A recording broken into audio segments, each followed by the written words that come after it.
అందరికీ నమస్కారం. ఇవాళ ఒక అన్ఫార్చునేట్ ఇన్సిడెంట్ జరిగింది. ఇవాళ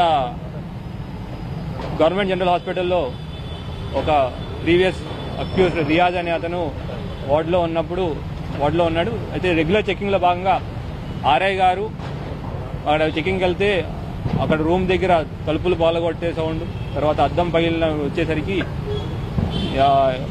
ఇమీడియట్గా మెడికల్ సిబ్బందికి ఇన్ఫార్మ్ చేసి ఆర్ఐ గారు, ఎస్ఐ గారు, ఒక కానిస్టేబుల్ గారు లోపలికి వెళ్ళి ఎందుకు ఆ సౌండ్ వస్తుందో లోపలికి వెళ్తే ఈ రియాజ్ అనే వ్యక్తిని అంత గోల చేస్తున్న వ్యక్తిని తీసుకెళ్లి అతను బెడ్ దగ్గర కూర్చోబెట్టడానికి ప్రయత్నం చేశారు. కూర్చోబెట్టే ప్రయత్నంలో కానిస్టేబుల్ గారి దగ్గర ఉన్న తుపాకీని లాక్కుని ఈ రియాజ్ ట్రిగ్గర్ ఒత్తడం మొదలుపెట్టాడు. అది పాడేయని ఆర్ఐ చెప్తున్నా వినకుండా ట్రిగ్గర్ ఒత్తుతుంటే గత్యంతరం లేక ఆర్ఐ గారు ఫైర్ చేయడం జరిగింది.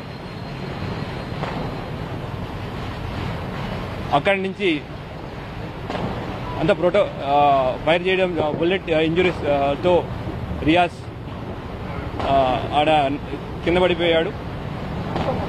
తర్వాత ఎస్ఓపి ప్రకారం దాని మీద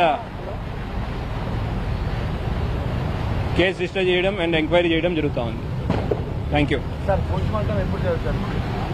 జరుగుతుంది పోస్ట్ మార్టం, ఇంక్వెస్ట్ అవన్నీ గైడ్ లైన్స్ ప్రకారం అన్ని కరెక్ట్ గా జరుగుతున్నాయి.